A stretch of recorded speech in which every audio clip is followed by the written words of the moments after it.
आगामी चुनाव में भी हम पार्टी की नीतियां, केंद्र व प्रदेश सरकार के विकास के कार्यों, कार्यकर्ता के सेवा भाव और समर्पण एवं सामर्थ्य के दम पर जीतेंगे और आगे बढ़ेंगे।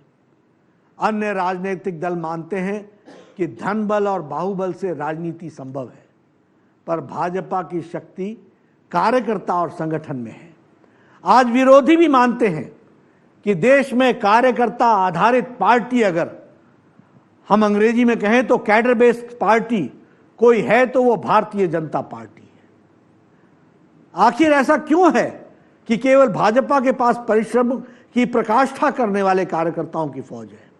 देश में बाकी राजनीतिक दलों के पास भी कार्यकर्ता हैं, वे खूब मेहनत भी करते होंगे, फिर भी अंतर क्या है? हमें लगातार सफलता मिलती है। जैसा मैं समझता हूं कि बाकी सभी राजनीतिक दल में कार्यकर्ता व्यक्तिनिष्ठ हैं, जबकि भारतीय जनता पार्टी के कार्यकर्ता विचारनिष्ठ और कर्तव्यनिष्ठ हैं। इसलिए दूसरे राजनीतिक दल में हम देखते हैं कि नेता कमजोर हो गया, पार्टी कमजोर हो गई, परिवार कमजोर हो गया और उसके साथ साथ वह दल भी नीचे आ गया। फिर चाहे वो कांग्रेस हो, लेफ्ट पार्टियां हो, समाजवादी पार्टी हो, क्षेत्रीय दल हो, वे सब न जाने कितनी बार टूट चुके हैं। कांग्रेस के तो कितने ही टुकड़े हुए हैं। आज भी ममता, टीएमसी, शरद पवार, एनसीपी, जगनमोहन रेड्डी, ये अलग अलग टूट करके कांग्रेस से निकले हैं। और भी मैं पार्टियां गिना सकता हूं। वामपंथियों का हाल भी और बुरा है। 1 दर्जन से ज्यादा पार्टियां टूटकर बनी हैं। देश में एकमात्र भारतीय जनता पार्टी है जो दशकों तक विपक्ष में रहने के बावजूद काम करते हुए न टूटी न बिखरी, बल्कि निरंतर शक्तिशाली होती गई। और क्योंकि हम विचारनिष्ठ हैं, कार्यकर्ता निष्ठ हैं और कार्यकर्ताओं को साथ लेकर चलते हैं, और हमारे प्रधानमंत्री जी जब कभी संगठन की बैठकों में आते हैं तो लगता नहीं है कि मैं वो विश्व के सबसे लोकप्रिय नेता बैठे हैं, वो हमारे कार्यकर्ता की तरह और संगठनकर्ता की तरह आगे उसमें रुचि लेते हैं और पार्टी द्वारा किए गए कार्यों की पूरी चीज़ों को समझने का प्रयास करते हुए हमें दिशा निर्देश देते हैं। उनका कार्यकर्ता भाव हम सबको प्रेरित करता है। उनका कार्यकर्ता भाव दुनिया का सबसे पॉपुलर नेता होने के बावजूद भी पार्टी के प्रति समर्पण सीखना हो तो हमें प्रधानमंत्री जी से सीखना चाहिए। भारतीय जनता पार्टी की शक्ति का मूल हर बूथ पर बैठे हुए ऐसे विचारनिष्ठ कार्यकर्ता की टीम खड़ी करना है। उन्हें पार्टी को संबल बनाने और जोड़े रखना है। उन्हें प्रशिक्षित करना है। उनकी रुचि और सामर्थ्य के अनुसार उन्हें काम में लगाना है।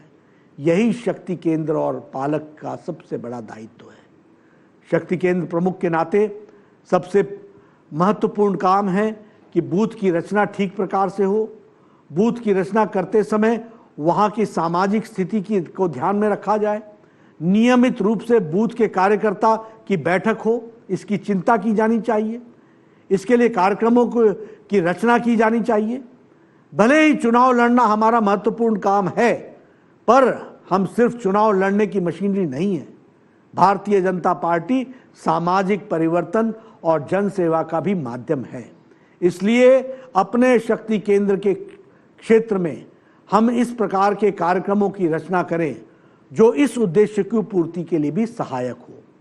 आदरणीय प्रधानमंत्री श्री नरेंद्र मोदी जी की सरकार द्वारा किए गए गरीब कल्याण कार्यों को, जन कल्याणकारी योजनाओं को अपने क्षेत्र में घर घर तक पहुंचाना, बूथ तक पहुंचाना, ये बहुत बड़ी हमारी जिम्मेवारी है।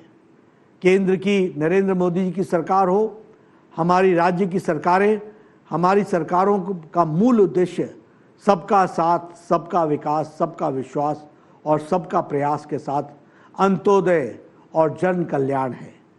संगठन द्वारा इस प्रकार के काम निरंतर चलना चाहिए। इस तरह की योजना और शक्ति केंद्र पर बननी चाहिए। कोरोना काल में हमने देखा कि किस प्रकार आप सब ने सेवा को बड़ा काम समझा, बड़ा माध्यम समझा।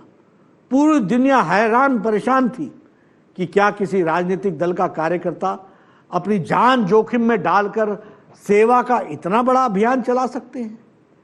हमारे कार्यकर्ताओं ने देश समाज और दुनिया के सामने एक अभूतपूर्व उदाहरण प्रस्तुत किया है। उत्तराखंड के विधानसभा चुनाव में आने वाले हैं, उसमें हम सब जानते हैं कि चुनाव की असली लड़ाई बूथ पर होती है।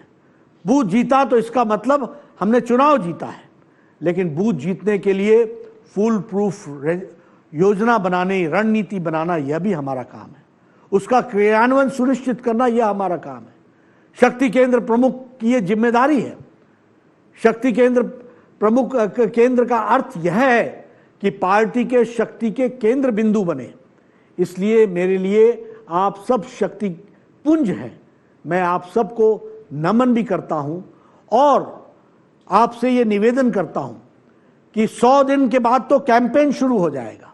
इसलिए 100 दिन को एक तरीके से अपना काम का योजना के तहत मानते हुए उसको आगे बढ़ाने के लिए हम पूरे तत्परता से काम करें।